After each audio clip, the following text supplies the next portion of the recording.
हम अक्सर बगैर किसी वजह के डिप्रेस हो जाया करते हैं। बाज़-औक़ात हमारी भूख भी ख़त्म हो जाती है और चिड़चिड़ापन शुरू हो जाता है।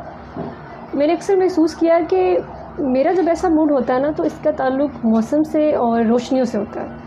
लेकिन इसके बारे में मैंने किसी एक्सपर्ट से बात नहीं की थी। तो अभी हाल में ही मैंने अपने मूड और मौसम की जो तब्दीली है और जो रोशनियों का आपस में ताल्लुक़ है, उसके बारे में मैंने रिसर्च करना शुरू की। तो मुझे एक स्टडी मिली हाई एंड लोज़ के नाम से। और उस स्टडी में मुझे इन तीनों का जो है ना आपस में जो रिलेशन है, उसके बारे में इंफॉर्मेशन मिली। मौसम के मूड पे असरअंदाज होने वाली जो कैफ़ियत है, उसका बाकायदा एक नाम है, जिसे सैड यानी सीज़नल अफेक्टिव डिसऑर्डर कहते हैं। और उस स्टडी में बताया गया कि कैसे ठंडा मौसम किसी को उदास कर देता है और सूरज की किरणें कैसे मोटिवेशन देती हैं। ऐसे ही बारिश से कुछ लोग क्यों परेशान हो जाते हैं। और बेल्जियम में एक तहकीक के मुताबिक बारिश के मौसम में टेलीफोन काउंसलिंग सर्विस वालों को सबसे ज़्यादा कॉल्स उन लोगों की मसूल होती हैं जो खुदकुशी का सोचते हैं। मौसम की वजह से हमारे जिस्म में हार्मोन्स की तब्दीली हमारे मूड पर असर करती है।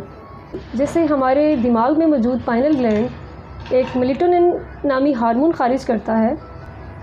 ज़्यादा रोशनी और गर्मी में मेलेटोनिन ज़्यादा मकदार में खारिज होता है, जिसकी वजह से भूख कम हो जाती है, जबकि सर्दियों में और कम रोशनी में ये कम मकदार में खारिज होता है, जिसकी वजह से ज़्यादा भूख लगती है।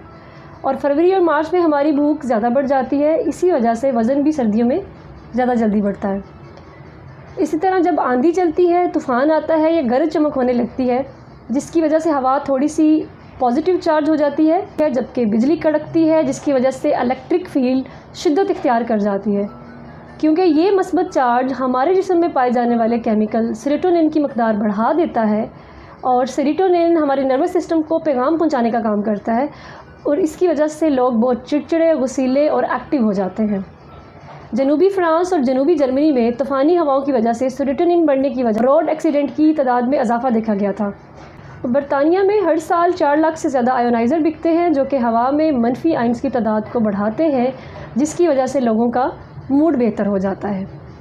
फिर इसी स्टडी में बताया गया कि इसके इलाज के लिए कुछ स्पेशल लैंप मिलते हैं जो अल्ट्रा वायलेट लाइट निकालते हैं, जिससे मूड बेहतर हो जाता है। सर नीली, जामनी और हरी रोशनी से भी मूड अच्छा होता है। और मैं खुद हमेशा रोशनी और रंगों से खेलती रहती हूँ, और अपने कमरे में दिन के वक्त भी नीली रोशनी वाला बल्ब जो है वो जला के रखती थी, तो मुझे बहुत सुकून मिला करता था। और इसी तरह मेरी एक दोस्त को भी मेरे कमरे में जब वो आती थी, तो मेरे कमरे में जो फैली हुई नीली रोशनी थी, उससे सुकून मिला करता था। मेरे मूड पे मुख्तलिफ़ औक़ात में मुख्तलिफ़ रोशनियाँ अच्छा और बुरा असर करती हैं। मुझे मध्यम पीली रोशनी बहुत सुकून देती है, जैसे दिए की रोशनी, लालटेन की रोशनी। तो कभी कभी मुझे ऐसी रोशनियाँ अज़ियतनाक भी लगती हैं। कभी कभी मुझे सफ़ेद रोशनी बहुत तकलीफ़ में मुब्तला करती है, तो कभी कभी मुझे बहुत एक्टिव कर देती है और मैं अपना सारा काम निपटा लेती हूँ। रंग, रोशनी, मौसम ये मेरे मूड पे बहुत असर करते हैं। इस तरह बहुत से लोगों के मूड पे असर करते होंगे, और मैं बरमला इतराफ़ करती हूँ कि मैं भी इसी तरह सैड का यानी सीज़नल अफेक्टिव डिसऑर्डर जो है, सैड का शिकार हो जाती हूँ यानी। लेकिन ये मेरी क्रिएटिव सलाहियतों को जला ज़रूर बख्शता है।